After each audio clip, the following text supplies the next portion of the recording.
Monsieur Servetta m'a montré comment contourner le problème, c'est que c'est le raccourci qui marche pas. C'est-à-dire le logiciel, si on lance depuis le menu ici, ça marche pas, mais si vous allez directement sur C, Program Files, Greenfoot, il y a un Greenfoot exe, et puis lui il tourne. Donc je sais pas, il y a avec le nouveau système de déploiement qu'ils ont mis en place cette année, il y a plein de problèmes avec les raccourcis. Donc vous lancez Greenfoot, il est déjà lancé en fait. Et puis après, quand vous travaillez avec Greenfoot, première chose que vous devez faire, c'est que vous devez charger un scénario. Okay. Vous êtes en train de lancer Greenfoot, c'est ça? Ok, une fois que vous avez fait ça, vous pouvez venir vous rapprocher parce que si j'ai si les écrans entre les deux, là, c'est...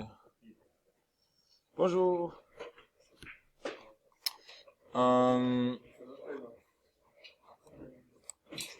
Donc, sur le site ici, sur la partie exercice Greenfoot, intro avec les hérissons gourmands, il y a un scénario. Ça s'appelle un scénario dans Greenfoot.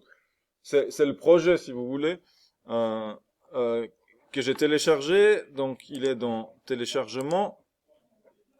Vous devez le dézipper. Voilà. Et puis après, vous pouvez l'ouvrir depuis Greenfoot.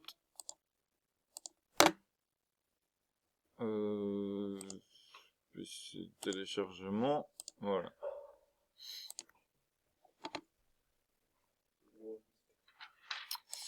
Voilà. Donc, ça change rien. Donc, ce qu'on retrouve ici, on retrouve à droite la liste des classes. Donc, on a une classe de type world, c'est jardin. Vous avez vu l'héritage en mode déjà, ils vous ont expliqué? Voilà, donc vous avez un héritage de classe ici, c'est jardin qui est en world. Et puis jardin, c'est notre monde ici en fait. C'est ce monde avec des grillages, le jardin. Après, vous avez des acteurs. Et des acteurs, ça peut être ou des hérissons ou des pommes. Okay. Donc, ce que vous voyez ici, c'est des classes. Les classes, ils définissent qu'est-ce que est un hérisson, qu'est-ce qu'un hérisson sait faire, quels sont ses attributs, quelles sont ses méthodes. Ici, vous avez des objets, des instances de ces classes. Donc là, vous avez un hérisson, c'est une instance de la classe hérisson. L'autre hérisson, c'est aussi une instance de la classe hérisson. Et chaque pomme, pareil.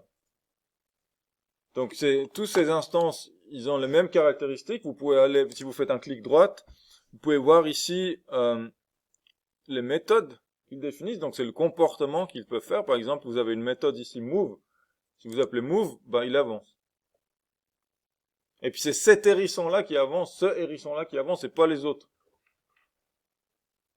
Ouais.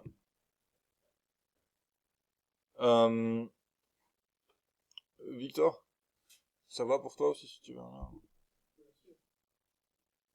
Je vous explique d'abord, après vous pouvez faire. Donc là, move, si je fais l'autre hérisson, c'est l'autre hérisson qui bouge. Donc vous voyez, ils ont les mêmes méthodes, mais selon si je l'appelle sur le premier hérisson, ça a un effet sur le premier hérisson. Si c'est le deuxième, c'est l'autre qui a un effet.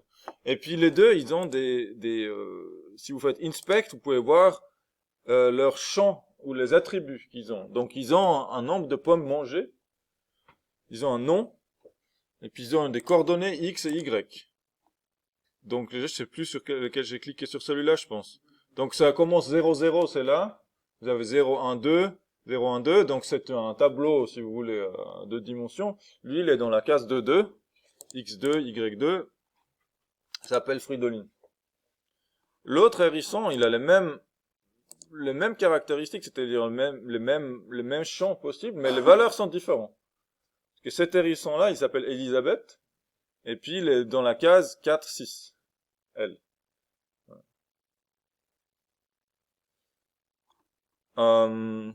Donc ici, c'est des attributs, les champs, donc pour chaque instance de la classe, c'est les mêmes attributs qu'ils ont. Chaque hérisson va avoir ces attributs-là. Mais par contre, selon ce qu'on fait avec l'hérisson, il va avoir d'autres valeurs. Donc si vous jouez à des jeux vidéo, ces trucs-là, ça va vous paraître complètement normal. Je pense, vous avez toujours des trucs qui bougent dans les jeux vidéo, et puis il y a tel type de monstre, et chacun a son niveau de vie séparé. Bah ça se fait très facilement avec des objets. Donc on définit une classe, je sais pas, un monstre, et puis on fait de nouvelles instances de monstres, et puis chaque monstre, bah, a sa propre vie, sa propre position, etc.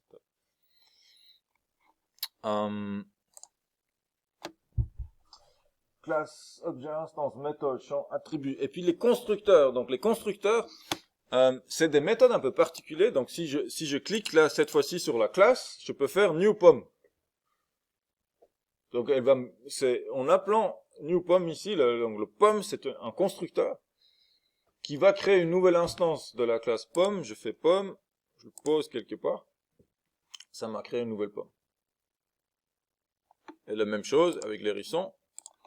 Là je peux créer un nouveau hérisson, et puis comme je dois donner un nom absolument au hérisson, vous voyez, vous avez un paramètre ici de name, et puis en Java, contrairement à Python, on est obligé de quel type il s'agit. Vous avez tous rencontré des erreurs de type en Python, il vous dit c'est un entier, mais il faudrait que ce soit un string, ou l'inverse. Ben, en Java, pour éviter que ça se produise au moment où on exécute le code, on doit déjà le dire quand on l'écrit. Donc il y a plus à écrire, mais quelque part c'est plus sûr, vous n'allez pas avoir de surprises au moment où ça tourne. Et puis ici on a dit, ben c'est un string. The name c'est un string, donc on doit donner un nom. Qu'est-ce qu'on met? Schtroumpf. Ouais, Schtroumpf c'est un classique. Voilà, donc là on a créé Schtroumpf, je peux le placer quelque part, voilà. Tac, je place sur une pomme. Et puis les hérissons ici, leur objectif c'est quoi? Ouais, là, il me demande sur lequel je veux cliquer, parce que comme il y en a deux, vous voyez, quand je clique sur cette case-là, il y a deux. Il y a soit la pomme, soit l'hérisson. Je peux dire à l'hérisson de manger une pomme. Ça fait disparaître la pomme, et puis quand vous l'inspectez, vous voyez qu'il a mangé une pomme maintenant. Et puis le scénario, quand vous l'exécutez, vous pouvez soit exécuter pas à pas. À chaque fois que vous faites act, tous les objets vont appeler la méthode act, et vont faire des choses. Ça veut dire pour les hérissons, les pommes, en fait, leur méthode act, ça fait rien. Ils sont là, ils sont planqués là, ils attendent qu'ils se fassent manger. Puis les hérissons, ils se promènent, et puis ils mangent des pommes. Puis vous pouvez aussi tourner le scénario à une certaine vitesse. Voilà. Ou plus lentement. Voilà. Si vous voulez le code qui est derrière tout ça, vous pouvez double-cliquer ici, par exemple sur la classe hérisson, vous double-cliquez, ça vous ouvre un éditeur. Un éditeur qui permet donc d'éditer la classe. Donc là, on voit la définition du constructeur hérisson avec le paramètre de name, type de string. On voit les attributs qu'on a définis pour l'hérisson, donc le nombre de pommes mangées et le nom. Et puis vous avez un ensemble de méthodes, comme une méthode move qui avance de 1, une méthode manger une pomme qui fait des micmacs pour enlever la pomme du monde et pour incrémenter le nombre de pommes mangées ici. Vous voyez, ça c'est une incrémentation, ça c'est comme en Python. Nombre de pommes mangées égale nombre de pommes mangées plus 1. Sauf que nombre de pommes mangées ici, c'est pas une variable qu'on a définie quelque part, c'est un attribut, un champ qu'on a défini tout en haut. Puisque c'est une sorte de caractéristique de l'objet. Donc, est-ce que vous avez des questions par rapport à ça? Oui, Fabrice. Est-ce qu'ils peuvent se manger entre eux? Je crois pas en état du programme actuel, mais ça peut se programmer. Ça pourrait être un challenge pour le premier sprint. Des hérissons cannibales, en fait. Mais je crois que je l'avais codé une fois, parce que ça m'a tenté aussi. Une fois, j'ai rajouté comment ça s'appelle? Pour tondre le gazon. Des machins. Bon. Enfin bref, en fait, il y a un site sur Greenfoot, il y a un site où vous pouvez trouver plein de scénarios. On peut développer assez facilement des jeux, donc c'est des jeux un peu graphiquement pas très évolués, mais on peut faire. Il y en a tout plein. Il y a des courses en voiture, il y a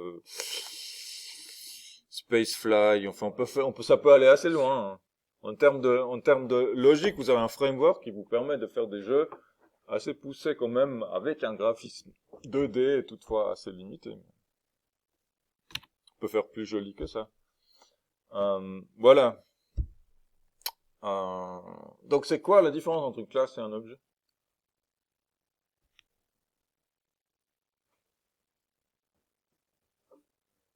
Une classe, c'est un ensemble, et un objet, c'est une partie de l'ensemble.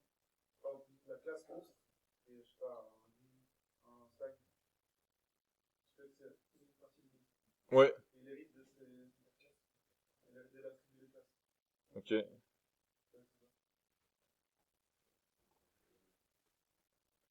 Richard, t'as dit quoi? On pourrait pas dire mieux. Bon. Oui, la classe représente les caractéristiques d'un ensemble d'objets. Par contre, là où je suis pas tout à fait d'accord avec la formulation, c'est de dire que la classe c'est un ensemble. La classe, elle n'est pas l'ensemble des objets, elle est la matrice des objets, si vous voulez. Enfin, c'est à partir de là, c'est le modèle des objets. À partir de là, on crée des objets, mais c'est pas la liste de tous les hérissons. Si vous voulez avoir une liste de tous les hérissons, vous devez faire une liste de tous les hérissons. On a des listes aussi en Java. Donc je pense que c'est juste une question de formulation. Bah là, je vais m'arrêter là.